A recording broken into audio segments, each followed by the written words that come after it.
the dignitaries to come on the dais. Our guest of honor, Shri Rajnesh Singh, Director, Ministry of Heavy Industries, Government of India. Shri Uday Narang, Managing Director, Seiki. Shri Sunil Motwani, Country Manager, MathWorks India. Shri Abhishek Goel, Managing Trustee, Sustainability Foundation.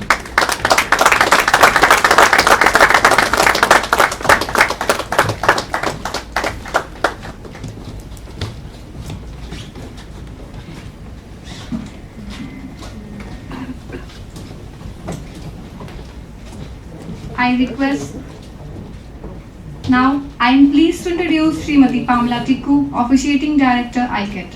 She has rich experience in automotive sector as she has been working since 1992.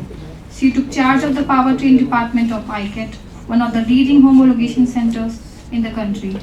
I request ma'am to enlighten the audience with the precious words. Ma'am. A very good morning to all of you. I would like to welcome our guest of honor, Shri Rajnesh Singh, Director Auto and Director Finance and Administration at NAV, Mr. Sunil Motwani, Country Manager MathWorks, and MathWorks are partnering with ICAT the series of events that we have lined up, and today is the first such event which we are going to have.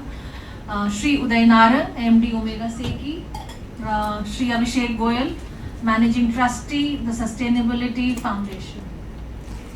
My dear friends and colleagues who are physically present and who are virtually present today in this hybrid mode of this event today. I would like to welcome you all for this seminar on Indigenous Development of 2 and 3-wheelers, 3-wheel battery electric vehicles, which is being organized by ICAT in association with MathWorks under our technology platform Aspire. We were apprehensive whether to organize this event physically or should we have it online, and till last Thursday, I may say, Rashmi, there were certain doubts whether we should organize it physical one or not, but I said let us organize physical event, even if there will not be a full participation physically, but at least partial participation physically, because COVID has given a lot of COVID fatigue to all of us on online meeting and online events. So it's a good opportunity to meet all of you physically, to understand each other. We have not seen each other for almost 2.5 years, so it's a good opportunity to interact with all of you and participate in today's deliberations. I'm very happy to inform you that ICAT is one of the leading test agencies in India in the field of automotive testing, and electric vehicles is one of them. We have set up and upgraded our facilities significantly. ICAT is fully geared up to support the auto industry in EV introduction in India. And I think 2 years back we would not have thought that India will be embarking on electrification of mobility in this manner that we are seeing it today. It surprised me that we have over 400 two-wheeler manufacturers in India who are working in electric two-wheelers itself. So I was just talking to my fellow colleagues on the dais that automobile manufacturing 2 years, 4 years, 5 years down the line was not an industry in which one would have ventured so easily. But electrification has shown a path that you can have number of manufacturers which have mushroomed in India in this sector, especially two-wheeler. And economies like India have most of their transportation needs catered to two-wheeler industry, and this electrification of two-wheeler is really contributing in introduction of green mobility in the country.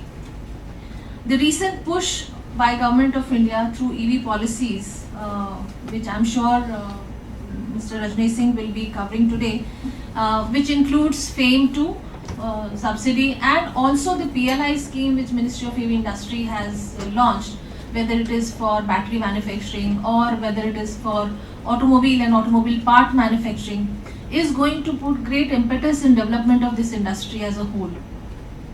These policies are not only intended to develop localization.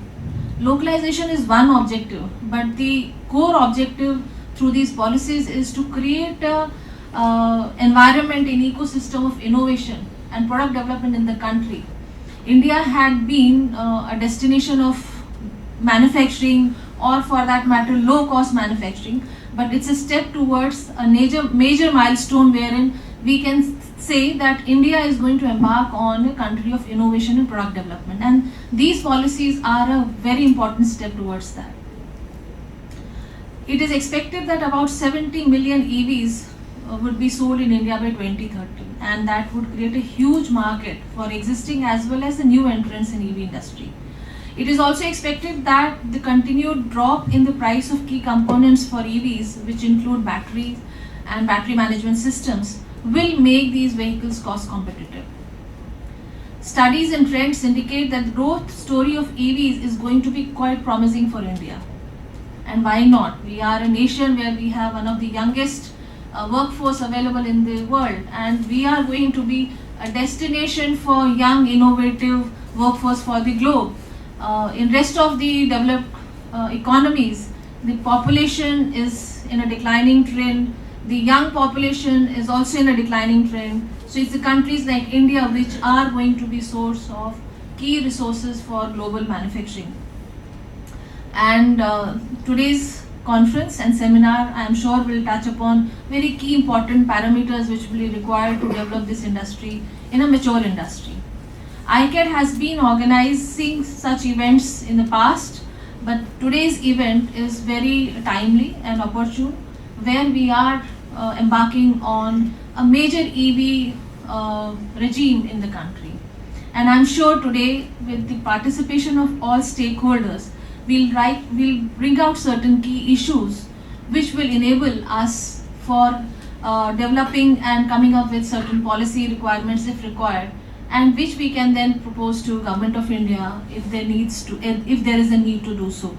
And I'm sure that with the active participation of each one of us present physically as well as virtually, this deliberation will help us in come out with these policy papers and position papers.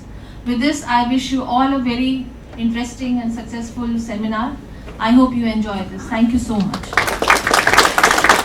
Ma'am, I am pleased to introduce our guest of honor, Shri Rajnesh Singh, Director MHI. He has had a rich and satisfying experience working in petroleum and natural gas sector for 4 years, rail and transport sector for 16 years with specialization in supply chain and contract management, locomotive design, train operation, rolling stock management and computerization and information system at policy making level in the Ministry of Railways. His present assignment deals with promotion of auto sector in India as director in MHI and additional charge of the post of director, finance and admin of NAB, Latri.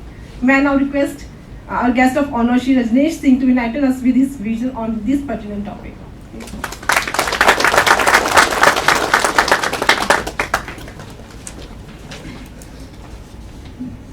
Thank you. Dignitaries of the dais, distinguished speakers, esteemed guests, ladies and gentlemen. First of all, I would like to congratulate ICAT and its innovation platform, Aspire. Actually, I have been associated first time with Aspire, and I have served about 1 year and 3 months in auto sector so far. So this has been a good initiative post-pandemic. At least we have started meeting in hybrid mode at least. So as I understood, many guests have joined through online also. So I would like to welcome all the participants in this seminar. Now I will start my speech with our Honorable Prime Minister's call. Our Prime Minister, Honorable Prime Minister, in 15th August, in recently Independence Day speech, has given us 5 pran.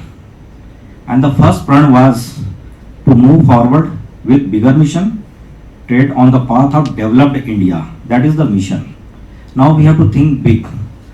And when we are think big, so we have to be first confident about ourselves. So the topic has been relevantly chosen, indigenous development of two-wheeler and three-wheeler. Now two-wheeler and three-wheeler has been our strength. We are either number 1 or number 2 in two-wheeler and three-wheeler across the globe. And that is our strength, and we are starting on our strength. Now, Government of India is already working on the Vision 2047. Now the Amrit Kal has started since independence. Now we have big plans for the next 25 years. COVID-19 pandemic, everybody has been remembering the past and we have seen, but the positive aspect of this COVID has been, we have become aware about our environment. It has generated a lot of awareness regarding the environment as well as emission. Earlier we were not so care about that. Now you can see our preferences in buying green products. Everywhere we are seeing the star rating or the technology which has zero emission or less emissions. Our Honorable Prime Minister in COP 26 has given commitment to make India carbon neutral by 2070. Now this is a great challenge for a country like India which is in fast developing path. We have to develop as well as we have to control the emissions from all means, including transport. Now the transport sector has got a bigger role to play here. Keeping these things in view, Government of India has taken several steps, several initiatives. The first one, everyone knows, there is a 5% GST on EVs. Then exemption on registration charges, road tax for EVs. Ministry of Heavy Industries, through various schemes, have also taken several steps. And we are the line ministry for promoting automotive industry in India. The first and the most popular scheme is FAME scheme. Everybody knows this is on the demand side, and the buyers, the customer gets incentive on buying the electric vehicles. Second one is the PLI auto with allocation of 25,938 crore rupees. Now this allocation is for the next 5 years, and EV is the major part of this PLI scheme, the focus area of this PLI scheme. Now here EV as well as its components are the part of this PLI scheme. The next one is PLI scheme for advanced chemistry cell, because the powertrain has changed, the energy source has changed. So we have to establish in-house capabilities for advanced chemistry cell also. So there is a scheme with 18,100 crore allocation for the advanced chemistry cells.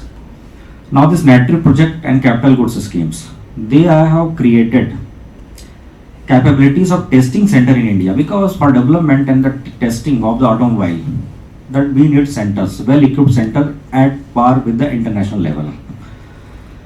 In capital goods scheme, recently launched capital goods scheme, the focus area has been manufacturing sector, and automobile has been the pioneer, means more than say 35% stake in the manufacturing GDP. And we have started thinking about the skilling also. So we have been engaged with the ASDC to create qualification packs, right from the designing to the maintenance of electric vehicles. As far as the state governments and union territories are concerned, more than 28 state governments and UTs have already come up with their EV policies. Now everybody is aligned. They are well aware of the importance of the EV for future. And they are providing incentive as well as encouragement in different forms. Now I would like to take few salient points regarding PLI auto. It has been one of the most comprehensive policy, and this seems to create a proper platform for launching the EV in India. Now first of all, it will act as a catalyst to establish supply chain which is not existent in India as on it is a very nascent stage. Now once the supply chain will be existent, it will benefit all the stakeholders in manufacturing business, as well as it will reduce the imports. Otherwise, import would have risen beyond control in coming future. Second, this policy there is a criteria for minimum 50% domestic value addition. It means there is a roadmap from the government side to invest in deep localization of the EV components as well as vehicles under Atmanirbhar Bharat Abhiyan. Third one, but we tried to create a synergy between OEMs and the component manufacturer. We want them to work as a team India. Then only this ecosystem will be set up in accelerated way. Otherwise, they would have taken their own time.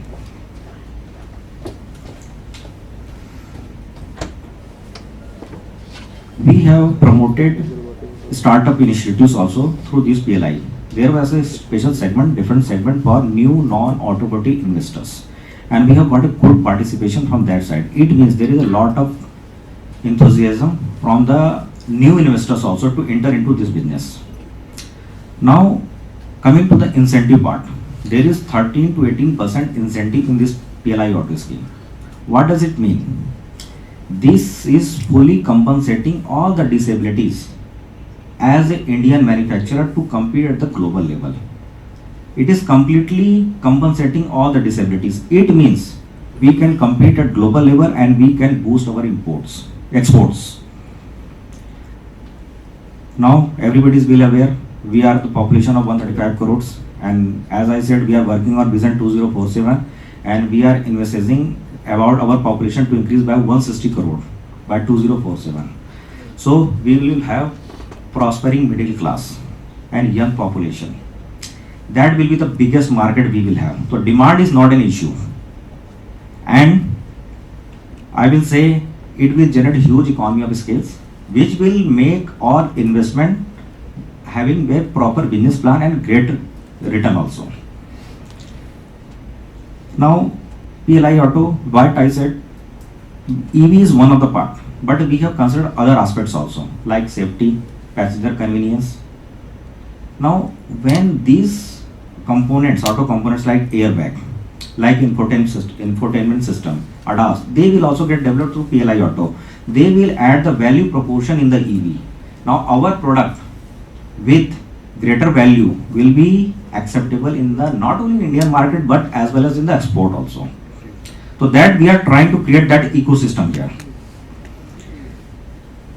Now regarding the adoption of EV, now I will go by the successfully passing the difficult phase of pandemic. We Indians have accommodated the pandemic in such a way that we have all wear masks. Then we have fully vaccinated more than 200 crore vaccination.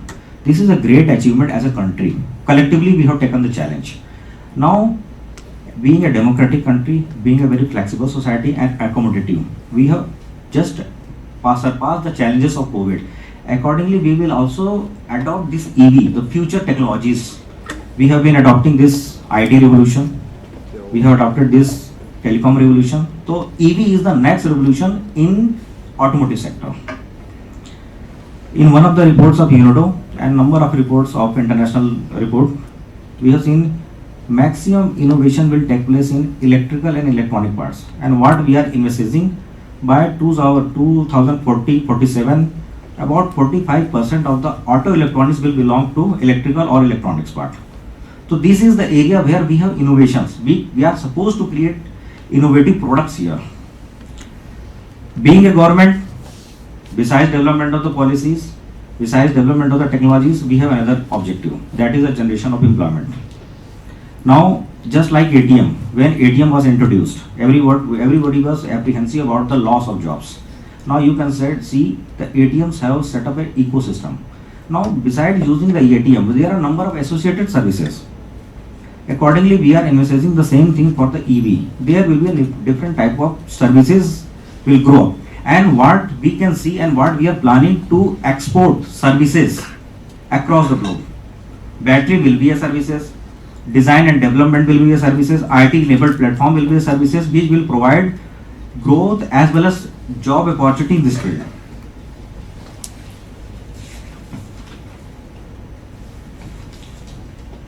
While the government is trying to create an enabling environment, everybody is well aware that there have been recent cases of the fire in EVs. And while going through the various news articles and the print media, it has been clearly came out. The industry leaders have accepted the challenge. Now they have accepted the challenge for the better quality and safety of the product. Now once our product will be of best quality and with safety, it will be accepted not only in India but across the globe. Then only we will have a better potential for the export. Keeping in that view, Ministry of Heavy Industry recently, they have sanctioned more than 150 crore rupees for testing centers to set up advanced testing infrastructure for EVs to enable formulation and adoption of the advanced standards in India. That we can see in near future, say by April 2023 onwards. Last, what is my experience? I have seen two-wheeler and three-wheeler EVs are low-hanging fruits. There is no challenge of charging infrastructure. There is a great demand also. To keeping and the battery swapping policy, once it will come, it will accelerate the adoption. With this, I would like to wish great success to this event. Hope that the deliberation made today in this seminar would have a constructive outcome towards the success of India's EV story, especially two-wheeler and three-wheeler. Thank you. Jai Hind. It is my honor to introduce Shri Uday Narang, Managing Director, Omega Seiki. He is the Chairman, Anglian Omega Group, Omega Seiki Mobility. He has been the driving force behind the growth and expansion of the company and actively involved in the business since 2015. Presently heading Anglian Omega Group and is taking a lead role in expanding Asian and ASEAN market in automotive parts, steel and infrastructure projects. He has more than 15 years of experience in industry, which has given him an incisive understanding of the operations of the company, as well as great insight into the larger trends. Shri Uday Narang is a firm believer in collaborative leadership. May I now request Shri Uday Narang to grace the occasion with his earnest thoughts.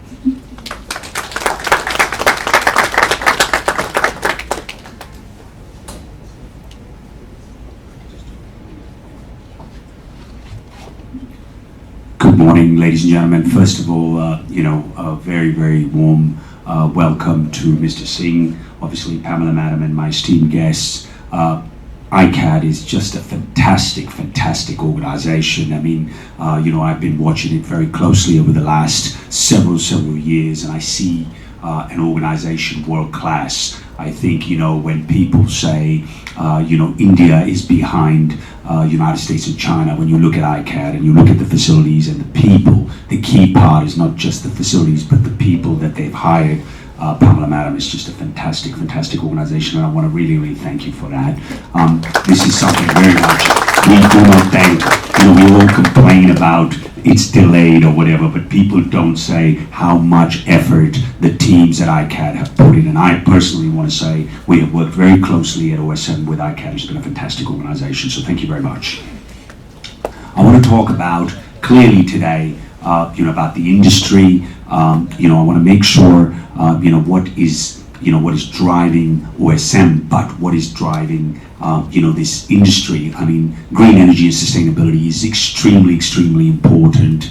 The 30 most polluted cities in the world are in this country, and I say, your kids and your kids' kids, we owe it to them. I think, in India, we continually talk about, we're going to make our kid a boy or a girl educated, we're going to build them a big house, but if we live in a future where, if green energy and sustainability is not performed, what are we leaving them? And I think one of the other things on this presentation I want to talk and maybe about the market, we cannot just always complain about what can the government do for us. We all say the government can do this and the government can do that. And I'm going to say, what are we as individuals, we as entrepreneurs, what are we doing? And what's most important is every one of you has a responsibility towards working towards it. I think, don't ask what the country can do for you, ask what you can do for the country. And I think with a population of 1.4 billion, and you said 1.6, we have the youngest population in this country, ladies and gentlemen, and we can actually make a major difference. And I believe, listen, I was a hedge fund manager for 30 years. I watched global markets. I just came from GCC. We were testing our trucks there in 61 degree heat. I will tell you, we have the best people working here, and I think an opportunity that India today has, and the Honorable Prime Minister, the Transport Minister, but it's not just the central government, but the state governments are following it. Kejriwal ji is following it up. In Tamil Nadu, they're following up. In Karnataka. So we all have to be part of this journey, and I think we all have to make sure that we do our part. If you talk about it, everybody's saying the future is electric. And I'm going to tell you guys, guys and girls, this is electric right now. We are, in a moment of history where, if you see, 18K vehicles got sold in 2015. And obviously in 2021, it was 324, and this year it's even phenomenal. I mean, I'm just going to say that there is so much pent up demand. There is so much demand out there. We are focusing very heavily also on the logistics sector. So this is an area where I keep, and when I speak at a lot of public events, is all of us need to be part of this journey. ICAT, OEMs, battery players, everyone, has to, charging infrastructure has to be this. OEMs are electric. I'm going to say 400, two-wheeler companies. There are two-wheeler companies coming out every day. I don't have a problem with this, madam. What I do want to know is that the vehicles are produced right.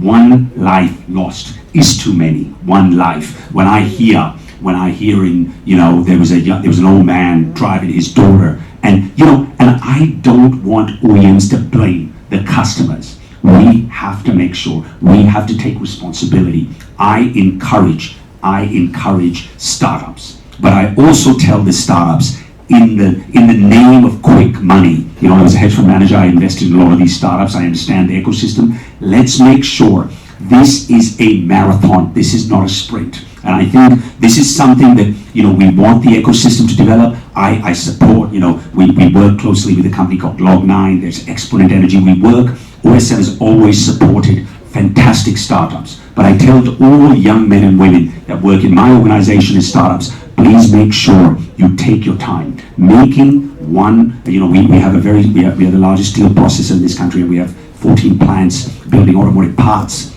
Making one vehicle or making one battery is very different than making 10,000 or 20,000. Just making two scooters and putting it out there. Ladies and gentlemen, please make sure you work with organizations like ICAT. Work with, and this is an alliance space. There are no competition. This is a partnership business. So when there's a delay, and believe you me, I'm also constantly on my R&D. Why is it delayed? Well, they'll say ICAT is saying this test and that test. And I'm like, look, I think if you think about it, they want to making sure in their abilities that it's happening. So I think this can be a very important part, and we need to. Fleet owners, this is what is beautiful. Every fleet owner in this country, and not just this country, we just putting trucks in GCC, all over the world. I was just with last month with the president of FedEx. FedEx is going global. Amazon is going global. Diageo is going global.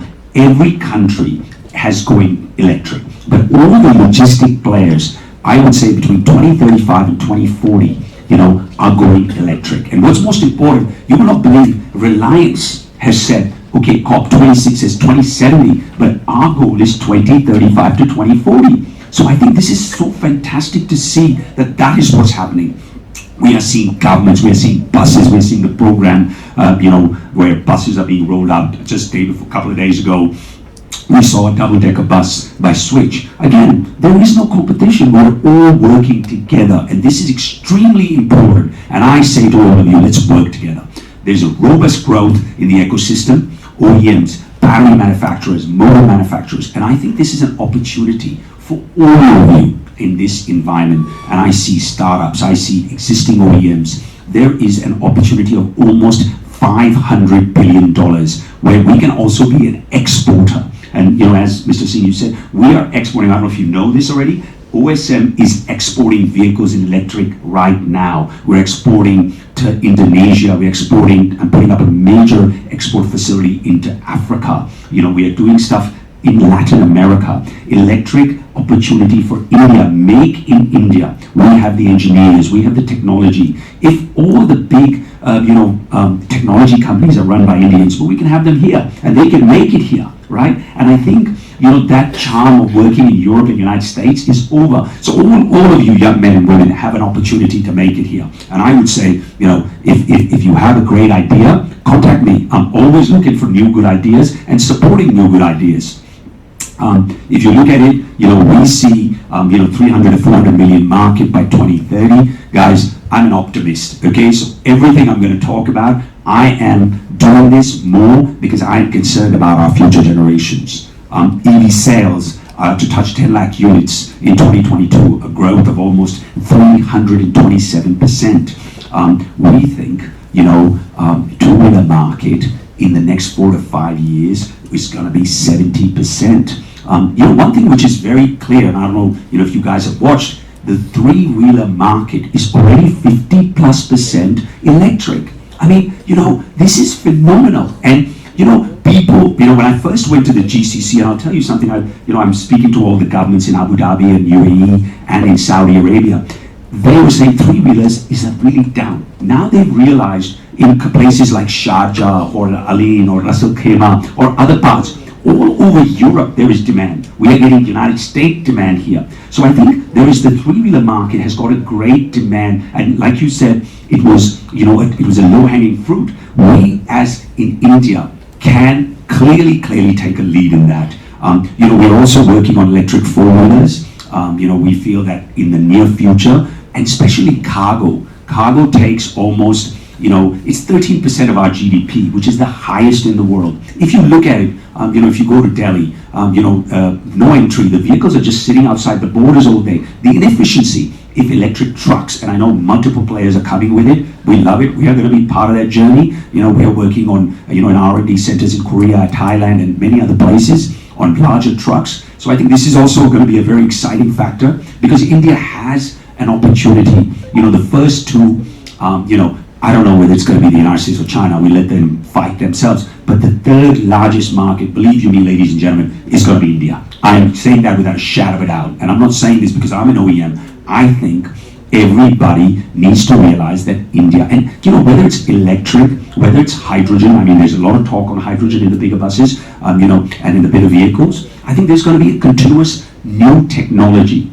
and I think that we are working on certain technologies where, at this moment, the entire cell is coming from China. And you talked about the fire, and that's concerning to me. The cells are coming, there's A, B, C, D, E level cells. And I'll be honest with you, and I'm not going to say this because, I'm very pro-India. I mean, the cells that the Chinese are selling us are the worst. And when somebody says, and I'm going to take it responsibility as an OEM also, when somebody says, battery में fire लग गई, we are going to bring the battery back. आप क्या cell खोलेंगे क्या? देखिए, please, let's be realistic, let's be honest, let's take responsibility. I want the government. See, I spent 35 years between US and Europe, right? You produce a vehicle, or if you do, if you drink and drive, you're going to get penalized strong. Let's make laws that penalizes OEMs, battery producers, for not producing faulty vehicles. If you put, it's enforcement. It's clean. If you have an enforcement policy, people will be careful. We have to take responsibility. I am saying, don't just go to the government and keep asking, मुझे ये भी दे दो, वो भी दे दो. तुम क्या कर रहे हो? अपने systems improve करो, अपनी quality improve करो, and don't just look the money. The money, in my experience, and maybe I'm a bit older and I see a lot of 25 and 28-year-old guys building new companies. I'm sure you'll all build unicorns, but don't build faulty products. And that is something that I really want to emphasize all the time, right? And I know ICAT is doing a great job of it. Challenges faced by the EV industry, obviously there is charging infrastructure, but I'm talking about tier 2, tier 3, tier 4. I go to a lot of, to the farms, to the rural India. OSM is about building a lot of products for rural India. हमारे 125 करोड़ भाई बहन उधर ही रहते हैं. Sir, I never used to speak Hindi because I lived abroad. I've started working on it because I want to start speaking it here, right? So I'm sorry, I'm working on that a little bit. But what I wanted to say was that rural India, sir, बहुत अच्छा कह रहे हैं. We make 1.5-2 lakh scooters. But what is the percentage of this country? We talk about, I love Elon, right? And but a $60,000 or an $80,000 car, how many Indians can afford it? Let's not just, it's great to talk about it, but if you want to build the ecosystem, you want to build electrification truly in this country, build products in the rural area, build tractors, build two-wheelers which are in the price range where the farmers can afford it. Build that product and you will get, only the ecosystem will be built when you have scale. And scale will come from rural India. And that's what we need to, हम लोग सब बात करते हैं, और यार हम ये वाली technology बना देंगे और वो, but an average man and woman on the street needs to get a product that can give him or her the IRR. Okay? उसका मतलब है कि मेरी जेब में क्या बचा. That's what he says. That's only when you can. I'm sorry, guys, I'm being very direct. Maybe some people will not like me, but that's what I am, always very direct. And I'm glad ICAT gave me an opportunity, such a great platform to be and speak. So thank you, Pamela, madam, for inviting me. And thank you, Joshi ji, for your invitation to me. The charging infrastructure needs to be built. You talked about swap. We are working multiple areas. We work with Sun Mobility. We are working with Honda. We are working with multiple players, and I think swap is a great idea, but we need to make sure there's enough charging infrastructure in this country. We talk about, the key part of electric vehicles. If we do not have charging infrastructure, the vehicles cannot do enough. And we need to do this for tier 2, tier 3, tier 4 cities. Okay, that's when we're going to make a difference.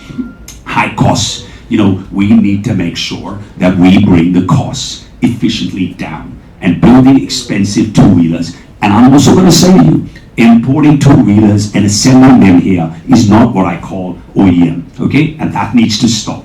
I think the supply chain is jacked, and it will continue to be there. You're seeing what's happening with the Chinese and the Americans and what's happening in Taiwan. Supply chain will be a problem for the very next few years. So indigenize, make in India, value, do what all the stuff that the government is talking about. The BLI schemes are there. So there's a whole lot of opportunity for everyone to build a bigger business. High dependency on imports has to go. We have to build it here. Grid challenges. I think that is something that we discuss, and the grid challenge has to continuously be improved. Certain states, you go to Tamil Nadu, electricity is free. So, there are states which is great. We need to work on that to continually build on this. We should also focus very, very heavily on solar. We've got a great amount of work going there, and I think that is something the government is also helping, and I think that's something that we will work on. We are using that same idea in Africa to build, because countries like Nigeria, or countries like, I'm just going to be in Rwanda on the 26th of next month with the president, setting up where there are certain power issues, but solar, combination of EVs and solar, EVs and UAVs is the way to get around it. Key takeaway, ultimately the scope of EV market rests on the availability of capital. This is a big dollar game, ladies and gentlemen. This is not something, if you just want to be a trader, then that's a separate game. Realizing EV ambitions in India requires an annual battery capacity of 158 gigawatt hours by 2030. I was on a call, I just flew in this morning, but I was on a call in the US last night from my Dubai headquarters. And in the US, they need 450 gigawatts of battery, right? So, you've got to understand this is a space that needs huge investment, and there are great opportunities for investors. And I encourage all, fund managers, private equity, and just don't keep asking the government. The government is doing enough. They got to look after healthcare. They got to look after, employment. Let's include the money is there if your product is right. This is the environment that has changed. Guys, ladies and gentlemen, when I saw, before I went to the States and Europe, this was not the environment. Today, if you have a good product, you have good technology, you will be able to raise the money. And this is where our engineers, whether they are in, tier 3 cities or tier 4 cities, they can even build companies. And this is something which I'm very excited about. The government is aware of it. It's been rolling out incentive programs, the PLI schemes, and many other schemes have happened. But the states have, I also want, one thing from the state, Mr. Singh, and maybe you can also, is there are I want every state to have an EV policy. I think you've seen some states come out very aggressively. Maharashtra has actually taken back some of the things back. So I don't like that. I think that, we need to make sure that, this is where the government can take up an active import, so that we have a there should not be one state. I was excited to see Ladakh has an EV policy. So, this is something which is very important. And I think this is something where the government we would request the government to ask. And maybe I can ask some time from you and come see you and give you, some of the things that we are doing and what we would like, some of the help from you, or we can have an industry quorum on this. And this is a very, Pamela Madam, this is so good. I'm a person that likes face-to-face interaction. I'm sick of Zoom calls. I'm so tired of them. That just feels, so interactive. This gives us a real-time effort. So thank you for having this real-time event.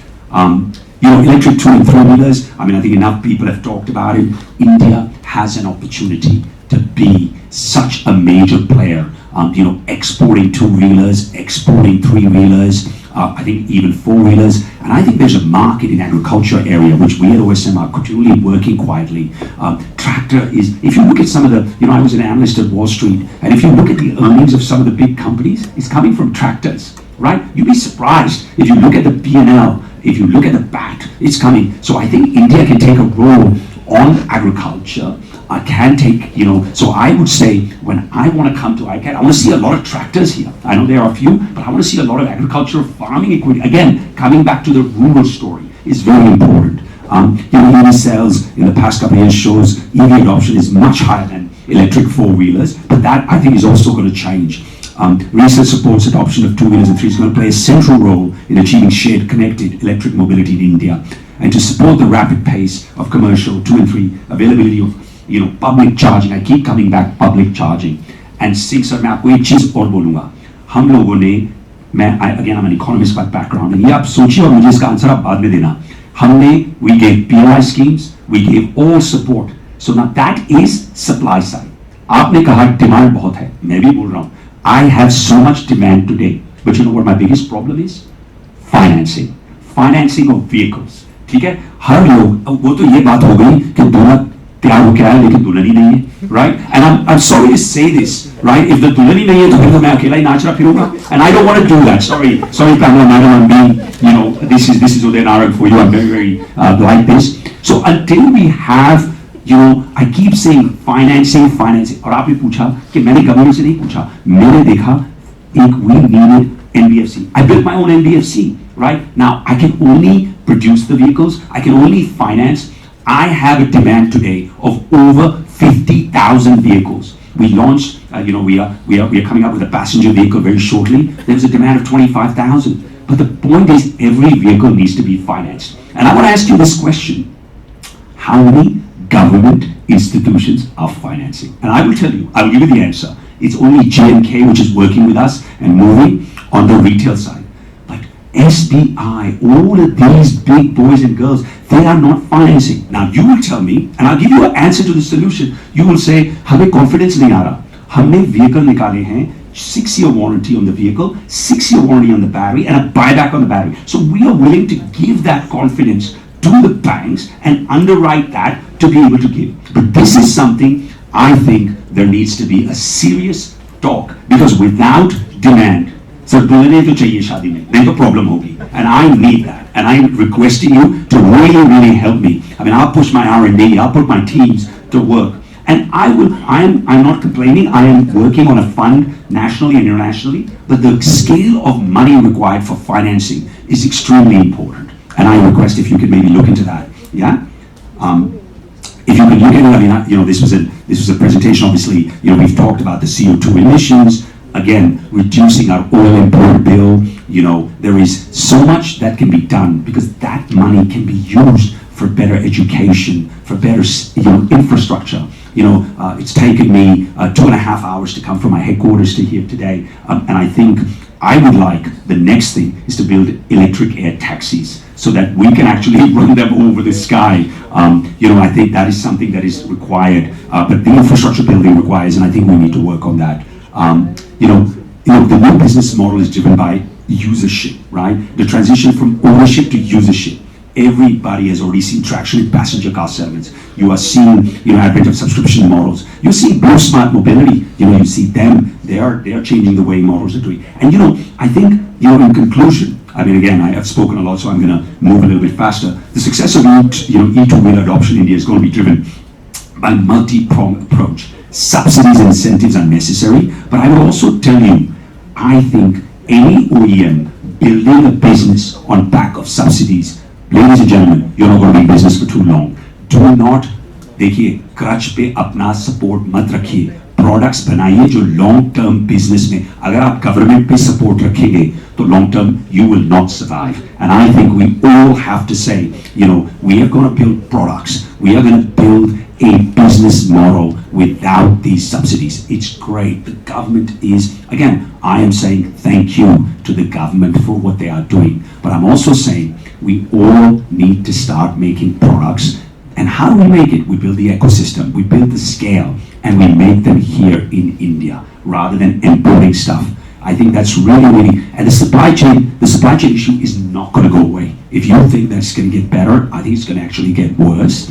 I think that we need to all start working towards building that scale. And I think, that's where I think a large amount of work will need to be done. Inclination towards use of electric three-wheelers as an eco-friendly and efficient solution for commute.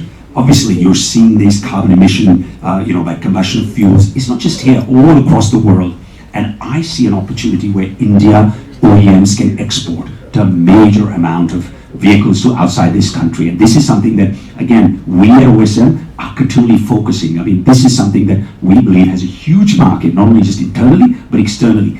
That will give jobs, jobs, and higher paying jobs, more efficient jobs. And I will reach out, I go to a lot of the universities and say, do not bring young men and women, who are just reading the book. Let's set internship programs. Let's set up programs where we can build young men and women that they come out of college. They are having experiences.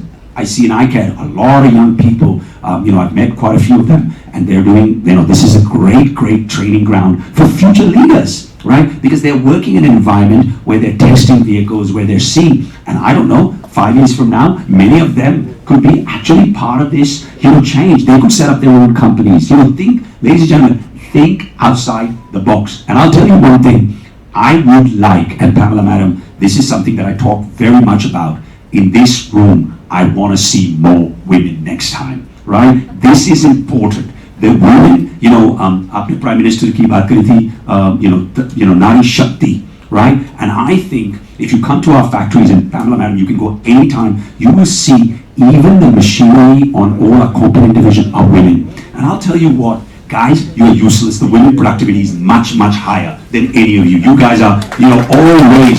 So Nari, the women power is phenomenal. And I'm seeing this on, I'm an analyst at Wall Street. I analyze it. मैंने तो R&D sector में बोला लड़कों को निकालो, लड़कियों को रखो. That's what we need to do because the boys are too busy doing too many other things, right? So I think we will work on that. We will continually develop that. This is extremely important. I think this is where there's a whole lot of opportunity. There is so much. I'm just supporting Indira Gandhi University for Women. There are such talented women that I said they're building drones with us. So I think that's something that I also need to. But I do want to see more women, Pamela model man in the future. Increase in demand for affordable commercial vehicles. This is extremely important. We want to make sure logistics in this country and globally has affordable vehicles, and I think this can be done very easily over the next 5 years. Lack of now one of the problems is we talk about charging, but lack of standardization of EV charging. Her vehicle differently charge निकाल रहा है, कोई कुछ. I mean, until we have a standardization of charging, this is going to be another problem, right? We got to do this, and this is a problem not just in India, but I'm seeing this globally, and this needs to be done. Obviously, the growth and trend of shared mobility, that, today's young generation, Singh sir, ma'am, esteemed, आपके जो भी और आप सबके बच्चे होंगे, वो तो बहुत ही different सोचते हैं आजकल, जैसे हम लोग सोचते हैं, वो completely different. And I think shared mobility is a very important part. I think they want to make sure that half of these people don't even want to own our cars. वो तो कहते हैं मैं, Blue Smart, Uber, Ola करके ही चलाऊंगा, right? So that's something that we should be talking about. Existing ecosystem in India investment outlook, regardless of the countries in which India EV stage. अभी तो सिर्फ ट्रेलर चला है, मूवी तो अभी चली ही नहीं है, और हम लोग सोच रहे हैं बहुत हो गया. इतना फ्यूचर इतना ब्राइट है. It's not just EV, guys. It is about whatever new technology that comes, hydrogen or whatever. See, I don't know. In battery, there's NMC, there's zinc air, there's aluminum air. There's so many new things coming, and I think we all have to be ready for a constant change. And if you look at it, India offers the largest untapped market. Largest. We have the youngest population. मैं Japan और Korea जाता हूँ regularly. मेरे R&D centre हैं. मुझे तो कोई youngster नजर नहीं आते. मैं तो कहता हूँ यार यहाँ 100 साल के ही सारे बैठे हैं. मतलब कोई youngster, there is clearly, and let me be clear. Being an economist, demand does not come from older people. It comes from young people, and that's what India has, and we really can drive that. Obviously, the federal government is prioritizing the shift towards clean mobility and a recent move for fast adoption of FAME 2 policy.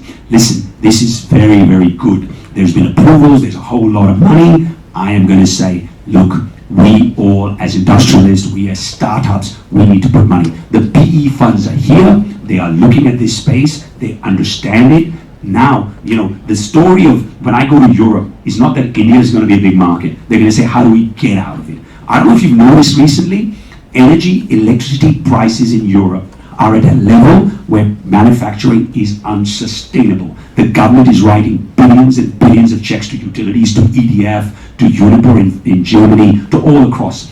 That is a huge opportunity in our country with to bring manufacturing here. So I think there are multiple opportunities in this space, and I keep going. All of you young men and women should be out there looking at all these opportunities and taking advantage of it. And look, I want to just say one last thing. For me and at our teams at OSM, I don't know whether we're going to be a unicorn or not, but I think we're going to disrupt the market. We're going to bring change. लोगों की रात की नींदें जरूर खराब करेंगे. ICAT को तंग थोड़ा करेंगे और मेरे बच्चे कहेंगे नए प्रोडक्ट्स लाओ और आपसे सीखेंगे. And we will continually promise that my teams will continually build new products for rural India, because that's where this country needs to go. Thank you very much.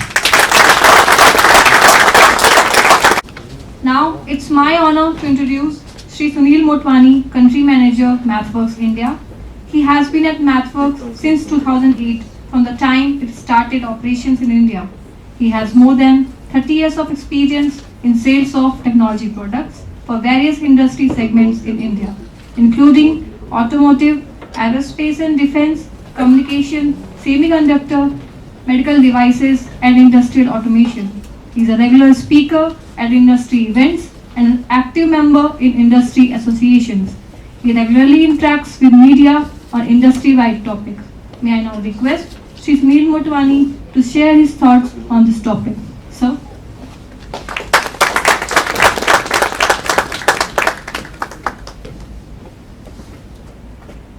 Wish you all a very good afternoon, and I know I'm standing between you and lunch break, so I would take less time to finish my talk.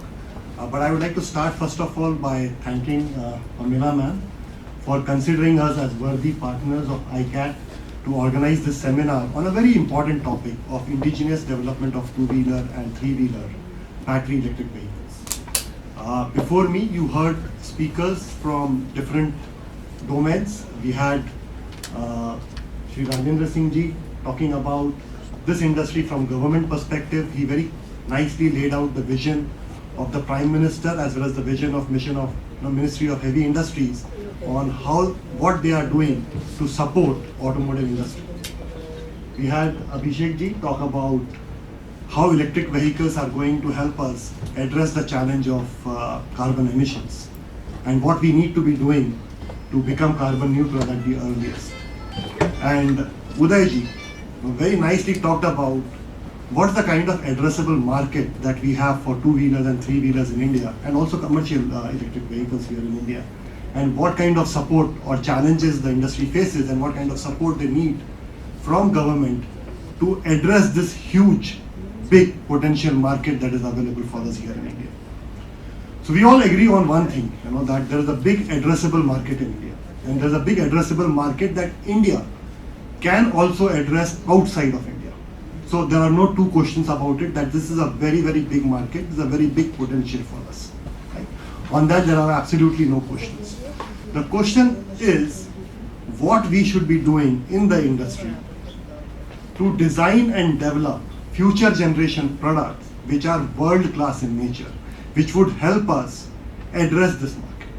So I will talk a bit about what kind of best practices industry uses worldwide to come out with world-class products.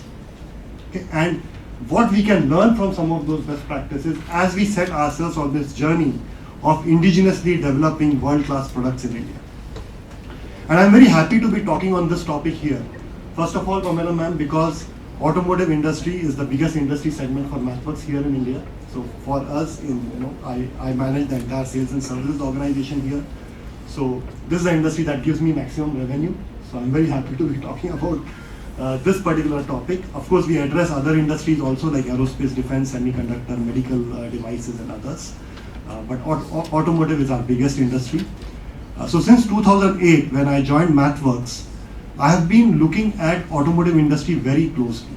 And I'm very happy to say that the kind of growth we have seen in this industry in the last 15 years has been just phenomenal. And I'm not talking about just OEMs, tier ones. I'm talking about the design and development part. Okay. So if you look at the market in India today, from the perspective of a software vendor like MathWorks, who supplies software to this industry, we look at our markets in 2 or 3 different categories. One are our own local OEMs and tier 1 suppliers. Number 2 are multinational companies, and multinational companies setting up their manufacturing operations here, and multinational companies having their design and development centers. And I'm very happy to say most of the top OEMs and tier 1s worldwide today have design and development facilities in India which are on par with their headquarters. This trend started in 80s with a lot of semicon companies coming into India and setting up their design and development centers here. Here, likes of TIs, Intels of the world. And since I'm coming from electronics background, I was associated with the kind of development that happened in semicon industries in 80s and 90s and early 2000s. I'm very happy to say in last 2 or 3 decades, we have seen phenomenal growth in terms of design and development activities happening in India by top OEMs of the world. Today, you won't be surprised if you are driving any high-end vehicle or any vehicle on Indian roads or outside of India. If you go and you see some of those vehicles, it would have software developed in India. I'm very, very sure of it. Okay, so that's the kind of market we have seen. Our own OEMs, local OEMs and tier 1s, I have seen tremendous growth in the way they used to design their products 10 years back and the way they design and develop their products today. And very, very importantly, the third segment is the startup segment and academia segment. Academia is a big customer of ours.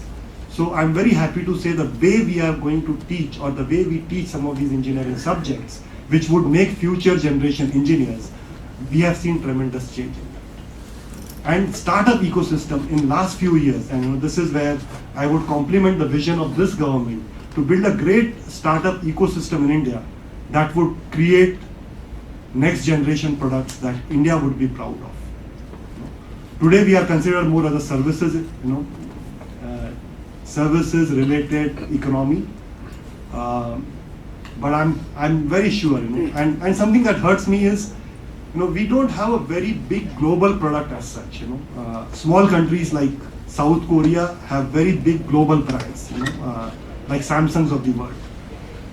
I would really like to see some large Indian brands becoming really world class and global, and that could come from organizations like Uday Narang's organization, and he has great vision around it. And it can come from some of our existing OEMs, or it can largely come from some of the ecosystem of startups that is thriving in this country today. Right? So having said that, let me talk a bit about the topic of the day, which is what are the challenges that developers face when they are working on electric vehicles, and how MathWorks as an organization is working towards addressing some of those challenges.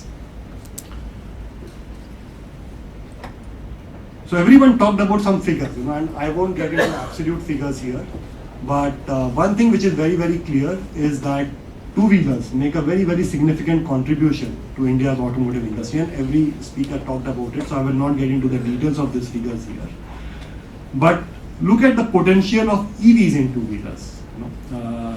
As of today, 2021, if you look at number of units, then electric vehicles or electric two-wheelers produced in India were just 1% of the overall two-wheeler produced in India. But where is this likely to hit? And again, different speakers talked about different figures. So I'm not going to go by the absolute figures here, whether they are right or wrong, because we have different sources from where we pick up these figures. But one thing is very clear is the trend that you see in the second plot here. This trend is going to see a big growth. We are going to move up from 1% of the total two-wheeler electric vehicles being produced out of the total number of EVs to almost 47% as per my figures here. But it could be more than that, could be 70% as someone else talked about, right? So there is no doubt that this figure is going to go up, right? And electrification is a mega trend, cutting across all industries, not just in automotive, but it's a mega trend, believe me, in aerospace and defense.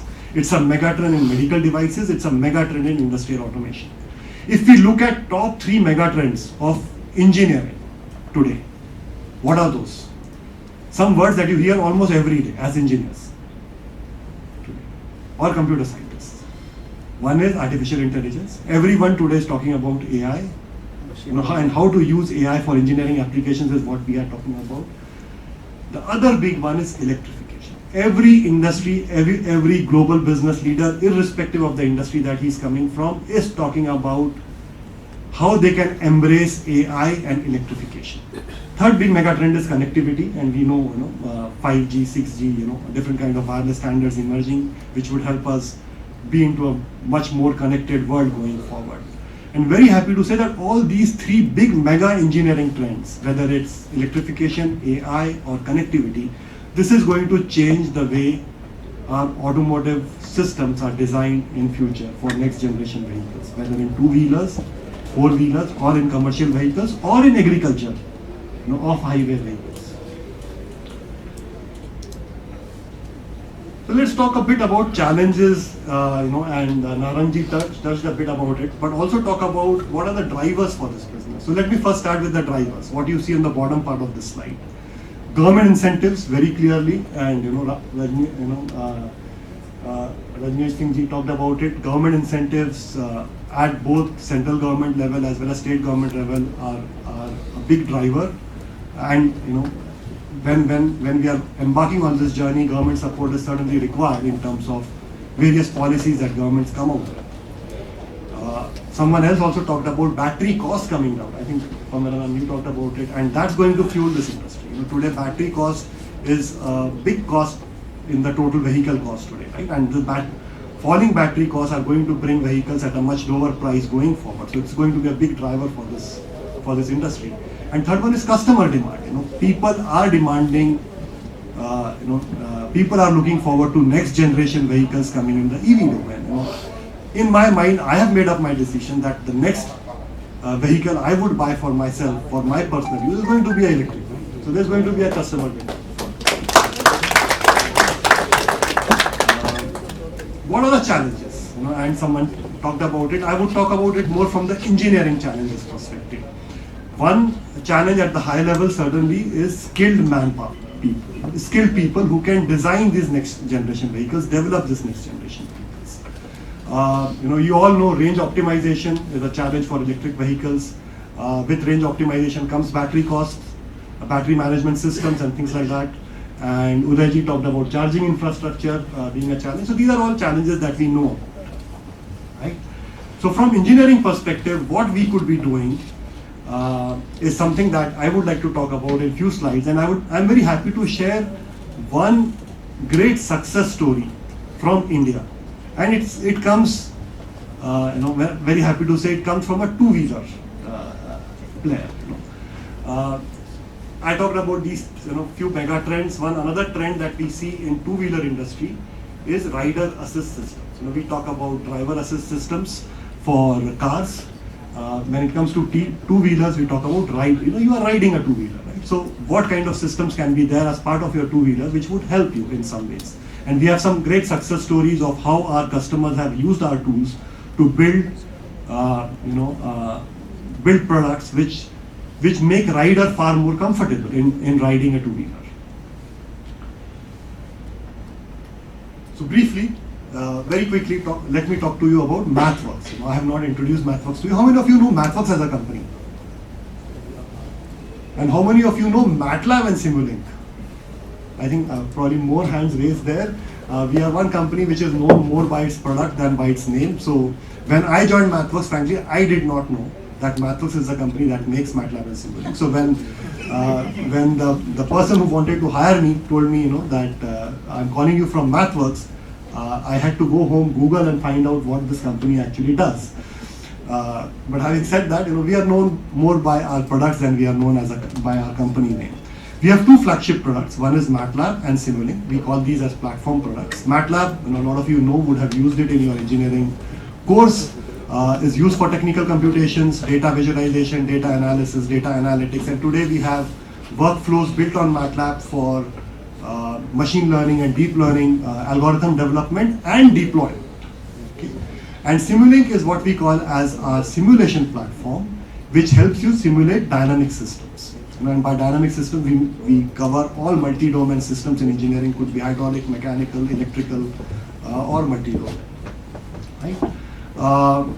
And these two products are very extensively used in automotive industry for what we call as a model-based design system. And when it comes to designing electric vehicles, model-based design methodology is something that is used globally as a best practice, and that's something that I would like to take, to keep as a key takeaway from my talk. If at all you want to take one important takeaway, that's how am I going to use a new approach or a different approach for designing and developing next generation vehicles.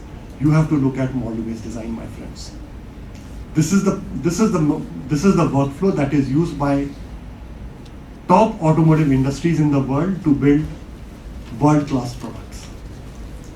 Gone are the days when we would start with the requirement and directly start writing the code for it.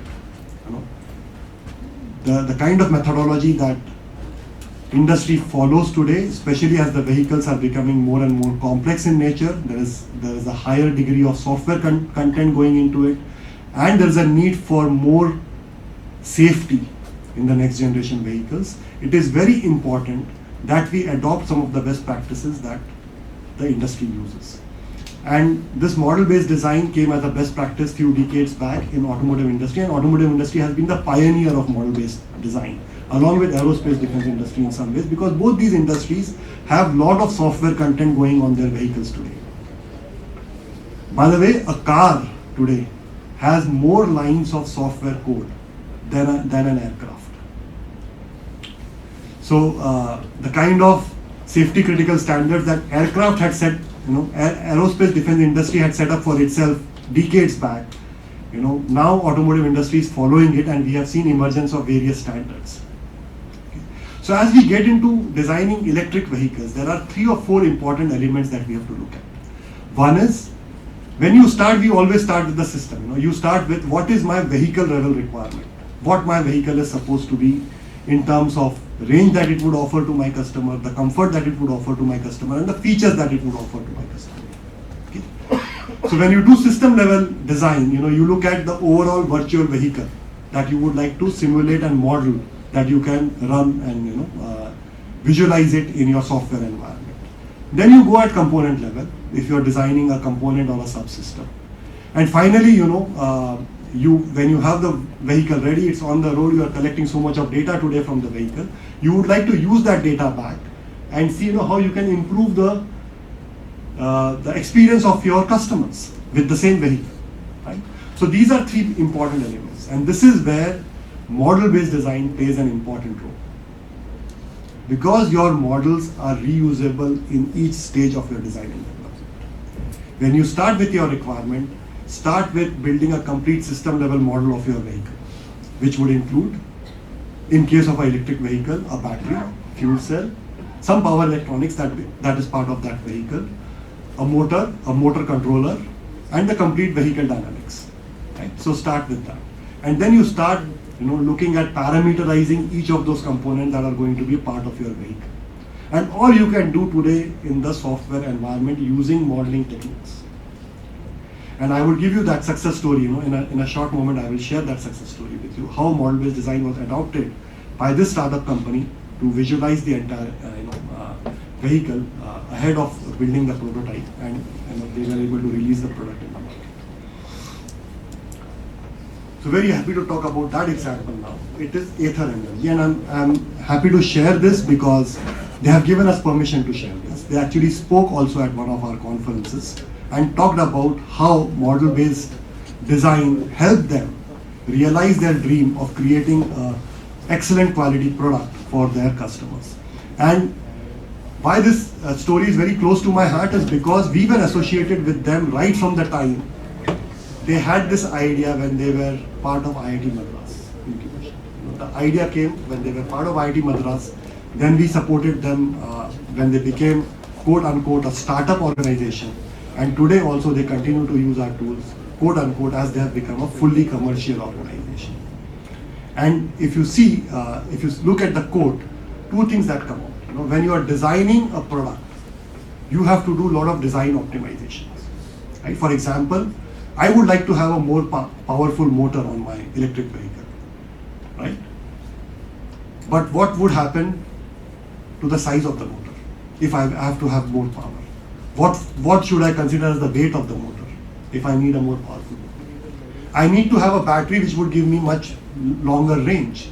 But what happens to my battery size? What happens to my battery weight? How the two weights of motor and battery are going to change the center of gravity of my vehicle? I have to do a lot of design optimization studies, and that can all be done today in modeling world, in modeling and simulation world, before you even build a prototype. And that's what you see in the quote of the chief engineer who designed this product at Ather.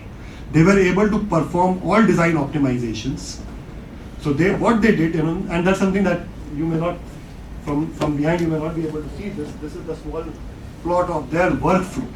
The workflow is something like this, They created a physical model of their entire vehicle, and then they had the software requirements on the software that would go on this vehicle, and that would have a lot of algorithms, right? So all those algorithms were built. These algorithms and the complete vehicle model were tested together in the process what we call as model in loop simulation. In the model in loop simulation, you bring in the physical model of your product and you bring in all the algorithmic models that you have designed for the software and see how the two work together with all the test cases that you have written for that. The model-based design doesn't stop here.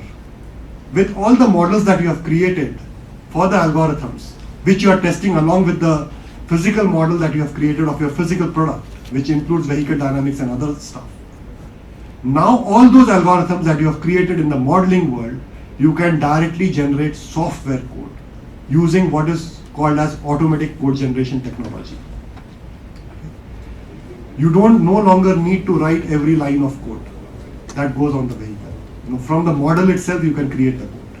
And then once the code is created, what they did was what is known as software in the loop simulation, because now they had the software. They actually had the C code, which was to go on the processor of the vehicle. Right? So you do software in the loop simulation. The model-based design process doesn't stop here, because the next step for you is to verify and validate your design, right, with all the test cases that you've written. So the way the workflow works is start with your requirements, build your system level model, build your algorithmic models. From the algorithmic models, generate code and do the complete verification and validation at the model level, do complete verification and validation at the code level. That would help you not just create, build your vehicle in a shorter time, but also will help you build a vehicle which is safe for the driver. As Udayji said, one life lost is too many. We want to build absolutely safe vehicles. And there are software standards to which your software that goes on the vehicle needs to conform to, and model-based design process or workflow helps you build systems which conform to those standards. And as I said, this needs to be done not at just the industry level. We have to bring in this change in mindset of thinking about how to build this future generation products right from the time a person or a student enters engineering college. So when I learned my engineering way back in 80s, we didn't have many software tools. In fact, we had one very small computer lab with 7 or 8 what in those days were called as IBM compatible PCs, which had 640K of RAM, or 1 MB of RAM was a big enough RAM during those days. For some of you it may sound very weird, but we used to have PCs with 1 MB of RAM, and we had to be in a queue. Today we have enough computing power. Our colleges are equipped with excellent labs. So students should be introduced to these kind of tools as they are, doing their engineering. And very happy to say that MathWorks on its side, we are associated with 5,000 plus colleges and universities worldwide. In India itself, we are associated with 2,000 plus colleges and universities here, out of these 5,000. And they are all using, at least one of our tools to teach some of the subjects, that the engineering students go through. All IITs today have what we call as campus-wide licenses from us. That means every student and every professor and every researcher in those institutes has access to our license today. Next comes the startup ecosystem. And how is the startup ecosystem being supported by Government of India? And I think Government of India has done a lot in building this startup ecosystem in last few years in India. And we are very happy to be associated with many of those initiatives that Government of India has taken. One is Atal Innovation Mission. There is a mighty startup hub, and there is STPI, startup hubs. We will be very happily associated with initiatives that ICAT is going to take in future for creating a startup hub here. So any accelerator program or any accelerator or startup hub that gets created here, MathWorks today under our global accelerator program is willing to provide access of our software free of cost to the companies getting incubated in those startup ecosystem for a full period of 1 year as they start their journey or bringing some of their ideas into realities. So we have already tied up with Atal Innovation Mission, MIGHTY and STPI and various other government initiatives. These are just few of them listed here. We have also tied up with all the IITs who have incubation centers. We have tied up with NITs who have incubation centers.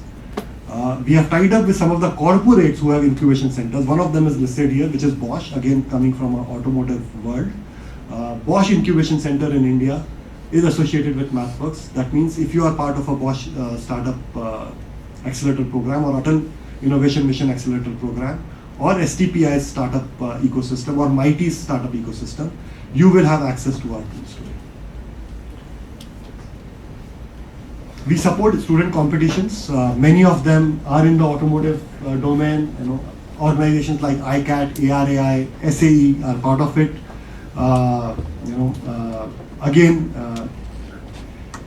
The students get access to all our tools free of cost when they participate in the student competitions, and not just access to our tools. I forgot to mention one important element of our both startup as well as student competition. Not only do you get access to our tools, which are kind of very de facto tools used by automotive engineers, but you also get technical mentorship from MathWorks. We will have our application engineering team support students as well as founders of these startups who have some great ideas, and we would help them to realize some of their ideas into realities. Okay, so technical mentorship is another important element from our side that we contribute. So I would end up by saying this, as an industry, we need to come together to see how we can, bring industry and academia together. We need to be part of industry bodies, and associations or organizations like ICAT to, bring some of these new technologies to the people who are going to design and develop next generation products. And we have to support our startup ecosystem. And if we can do all this, what is listed on this slide, which kind of covers the entire ecosystem, I am very sure that the engineering talent in India, the people of India, would be able to indigenously design and develop some of the best generation, world-class products that would not just be seen on Indian roads, but will be seen on roads of developed nations like Germany, Japan, and US as well. So let us take that prana today, that we would contribute in our own way. As Udayji said, each one of us needs to contribute. Ask not what the country can do for you, ask what we can do for the country. Let us all take that prana today, that in our own ways, we will try to support this ecosystem, which would help us bring world-class products from India, not just in two-wheeler, three-wheeler segment, but also in other segments. With that, thank you very much. Thanks, Pamela ma'am, for giving us this opportunity in this session.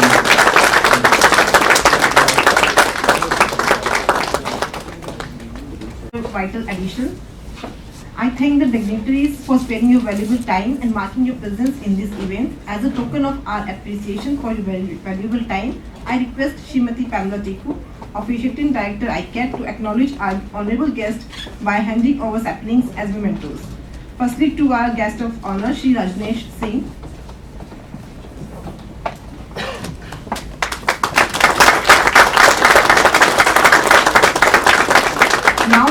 keynote speaker Shri Abhishek Goel.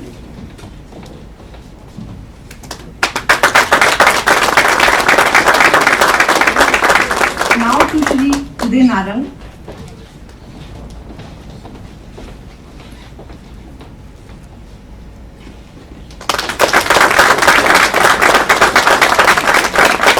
And to Shri Sunil Motwani.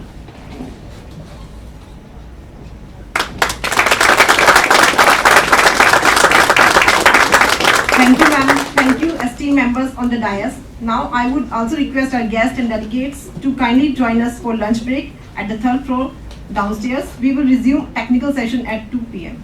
Thank you.